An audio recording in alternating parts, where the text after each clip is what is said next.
sa mga bansang maiinit tulad ng bansang Pilipinas, mataas po ang bilang ng mga nagkakaroon ng kidney stone.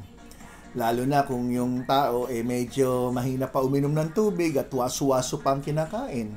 So, pag-usapan natin ang kidney stone. Pero bago tayo mag-umpisa, gusto ko lang na malaman ng lahat na lahat tayo po ay posibleng naglalabas ng mga bato sa ating ihi.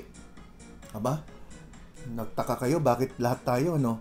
Kasi yung mga maliliit na bato o yung parang particles pa lang, yung mga sediments, kumbaga, linalabas natin yan araw-araw sa ating pag-ihi.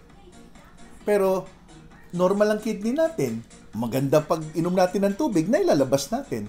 Ang problema, pag malalaki na yung mga bato na yan. Pag yung mga maliliit na sediments, so, pagpalagay nyo, parang buhangin na pinong-pino, nagdikit-dikit yan at namuo, doon na tayo magkakaroon ng crystals.